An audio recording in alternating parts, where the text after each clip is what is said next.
Okay, ladies and gentlemen, welcome back to Zebra Nation Plays Football Manager 2017. We're still rolling with the beta. This is our Build a Team Lansing United in the MLS. We've reached our quarter season, and let's take a look at the competitions. Look at that. We are number 1 in the Western Conference. 4 wins, 3 draws, 1 loss. We're playing pretty well as a team. We're on a 6-game undefeated streak. And as you can see, our position in the league is just going up and up and up. We're well past what our board is expecting of us. They just expected us to finish in the bottom of the league here. We're at the top instead. They said avoid finishing at the bottom of the Supporters Shield. We're 3rd in the Supporters Shield, so that's pretty good. U.S. Cup we haven't played yet, but they just want us to reach the 5th round, and we're going to enter in the 4th round, so look at that. We are already there, basically. Well, just 1 win away, but that we should be able to do that. In terms of our team and our transfers and things like that, we can take a look. There hasn't been much action in the transfer. There's been no trades to speak of. Transfer market, all we've done is brought in a few free agents. Andy Smith, a 19-year-old attacking midfielder. He was a guy we brought up. Well, he's a guy who graduated from our academy last season. Well, the beginning of this season, I guess. And we were keeping an eye on him, seeing if he would improve, and he did. So we brought him up into the team. We might put him out on loan, but for now, we'll have him stick around because we're training him up. The other guy, Joe Akoff, 23-year-old. He was a guy we looked at in the Super Draft because he's got high finishing. I thought about picking him in the 3rd round, but ended up not doing that, and I guess I didn't need to because he was a free agent. So I just picked him up, on the cheap, just to be a 3rd string striker. Nothing of real import there. So we brought up a few guys, and we've sent them down to sent them out on loan. As you can see, a lot of our youngsters, a lot of the guys we drafted are down on loan now. Dan Agutter is another guy we picked up, a 21-year-old midfielder. He can play either the left or right. He's natural at left or right. So we picked him up for that ability. Not a lot else going on in the roster department, except to say we're playing well. We've got good chemistry. We've got an interesting dynamic going on in the middle of the field here.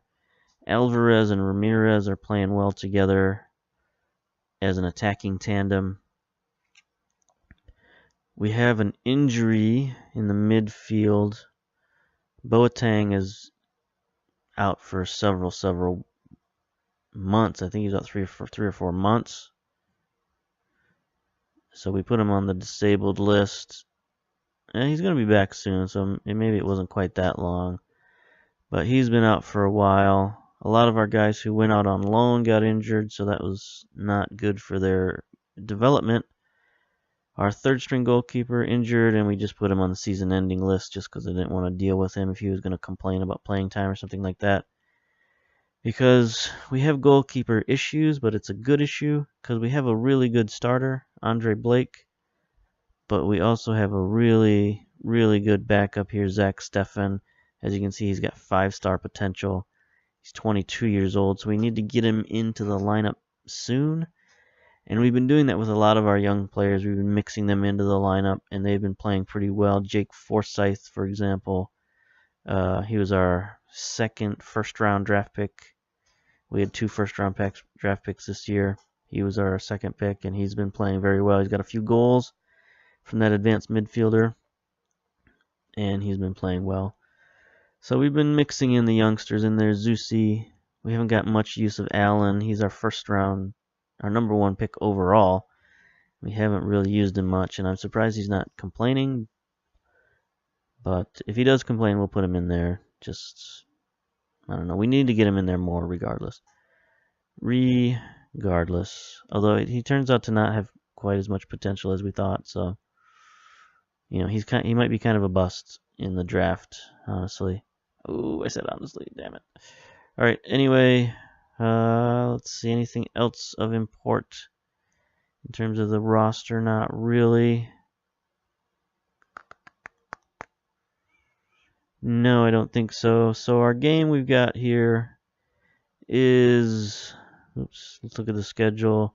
We got against the Los Angeles Galaxy. It's an important match for us. Los Angeles is a high-profile team. I think if you ask anybody around the world, name one MLS team, I think they would say the LA Galaxy. There's just really no doubt about which team is the highest profile team in the league. So since they're in our same conference, we need to play them a little more, with a little more vigor, a little more intensity. As you can see, everybody in the Western Conference is pretty close, within 3 points. The top 8 teams are all within 3 points. So a win against Los Angeles will help us extend our lead, keep Dallas at bay, and yeah, there you go. So we're going to get to the game. I've already advanced it a little bit farther than I wanted to because I've been having some recording troubles. There was a microphone issue I had to deal with. So I've already gone to the submit numbers area. Leon Charles, one of the youngsters, just an 18-year-old. He's going to be filling in for us. You know what? We're going to give him number 5 because I think he's got good potential. I think he's got the ability to move into that starting lineup. So we'll give him number 5. Warming up. Make some observations about the beta here while I move through all this stuff. In terms of players, I think the players are more of a focus in 2017. I think that, how they're feeling and how they're training and all that sort of stuff is much more important than in 2016. Ooh, look at this interesting sort of side stripe they got going on. That's cool. On their uniforms. So when you're playing, you should really pay attention to their happiness. That keeps the squad morale. You should also pay attention to their training because it seems to me that training has more of an effect this time around, and it's more effective, both of those things. So if you need to retrain a guy in a different position, it seems to be more available and seems to be something that they focused on, providing you options to do that and telling you which players have the ability to be retrained. That's incredibly helpful. And your coaching staff will even tell you that, hey, if you train this guy with this skill, like he needs more agility if you want him to play advanced midfielder rather than midfielder. So you train him in agility. They'll give you little hints like that and help you. Here's our stadium, by the way, our nice little quaint 16,000 seat stadium. And playing for the players is a little more fluid, it seems like, in terms of how they move the ball, how they move down the field, how they execute the offense is a little more fluid. I noticed that offense isn't quite as much a struggle as it was in 2016. Players just, they just react better, they play better, especially once you start getting your formations fluid. They start playing really well, start playing really good soccer. I know I've seen some people with their Let's Plays of 2017, and they've been changing their formations and changing their philosophies and doing all this crazy stuff, and their teams haven't been playing with consistency, and that's why. Oh, nice pass. Look at that pass. Ramirez to Alvarez. Oh, we got a flare in the stands. That's not good. So there's Alvarez, the youngster, the young German attacking midfielder. He's playing really well. So we've got a real battle at advanced midfielder in terms of who. And then Ramirez with a really nice cross. That's amazing. For a striker to cross like that, that flare is just I really wish they would get rid of that flare. I don't know. At least for American soccer, it doesn't. I can't say I've seen it at an American soccer game. Oh, look at all those goals. The other thing about the play this year is that the ball bounces around like crazy. I think we've all seen the ricochets. It happens. It happens too often, especially on clearances. Like there'll be times when your defender will have the ball, and there'll be a player maybe 4 or 5 yards away from him, and he'll boot it to try to clear it. Oh, off the post. He'll boot it to try to clear it. We're in the blue, by the way, so we're up 1-0. And it'll bounce off the other guy's head, and it'll go flying back towards the goalkeeper, and then they'll recover it and get a quality chance out of that. It happens way too often. It happens where your goalkeeper bounces it off people and it goes into the goal. I've uploaded a few goals onto my channel where you can see what I'm talking about, where the ball will just bounce off somebody and go flying backwards, and then the other team will get a goal out of it. So I think that's something they got to deal with. That happens too often. Another thing they might have to deal with are penalty kicks. They seem to be getting saved at an alarming rate. I would say I've had 12 penalty kicks. Well, yeah, I would say I've had 12 to 14 penalty kicks, and the computer has saved half of them, or the goalkeepers have saved half of them. So penalty kicks seem to be happening more often. I'm not saying all of that was in this season. Last season, and I had a shootout, so that added to the number, but I counted all of those, and the save rate seems to be about 50%.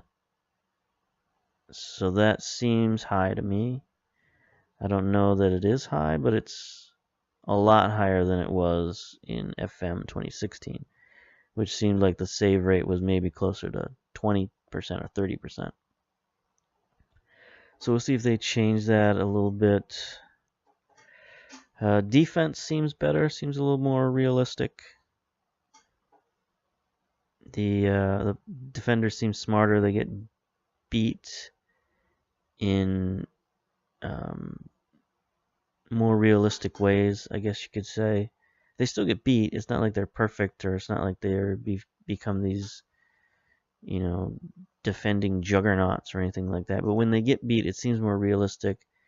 Like they get beat by somebody with more foot speed, or beat by somebody with more skill, or they get beat by a good cross rather than just sort of any old cross into the box will beat the defense. Ooh, here we go. We're making a rush. Ramirez, he's got options. He's got options into the box for Cruz. He's not a great goal scorer. I like Cruz, but he can't score goals very easily.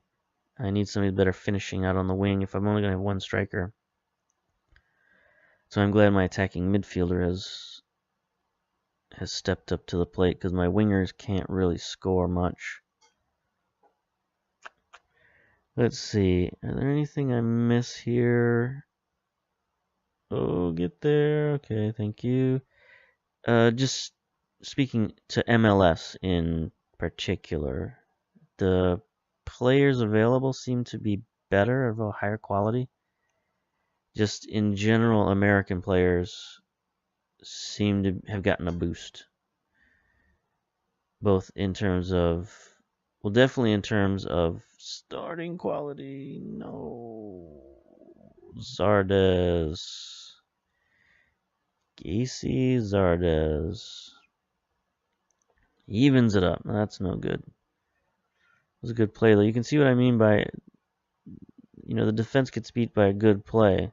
That's just a heck of a pass. And I guess my central defender could have stopped that, but that didn't seem like a cheap goal. That seemed like a good play. So yeah, there are more and better players available. They have better. Oh, nice play. There's Ramirez. 7th goal of the season, so he's playing well, our striker as well. I'm not used to having just a single striker. I've never played prior to this season. I haven't played a formation with only one striker, so it's difficult for me to put all that pressure on one man. But yeah, MLS and American soccer seem to improved, more quality players, more players with higher potential. So I don't know if that's just a reflection of reality or if they've just given the MLS a boost. But whatever they've done, I like it as someone who plays American teams. So we got to make some substitutions here. We'll bring in Forsyth. Our defense has been such a stalwart group. We haven't had to do much subbing, so our backups are not very fit. But we'll make those two subs right there.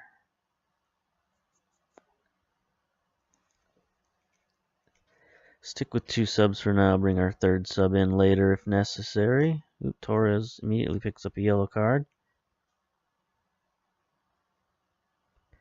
So let's keep him out of the goals here, boys. Mr. Mixoplex.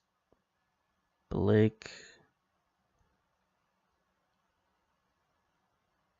Cruz to Ramirez. Nice. There's that combination again. Cruz to Ramirez. So our veteran wingers have been playing pretty well. And that's what Cruz does. He's a setup man. He's not a scorer, but he does set up good goals. I'd like to see his assist total for this season. We've been scoring a lot. I don't know if I'm just a coaching genius or if offense really is that easy, but you know, it's hard to say because in FM 2016 I won the league in my first season as well, so I don't know, maybe that's just an FM thing. It's a possibility. Well done, guys. That was a good win. We managed to blabber our way through it. Let's leave the match here. Mr. Mixoplex, 6.9 rating. Not great. He just signed a new contract for us at a lower salary. So that's good. Lowered our cap numbers.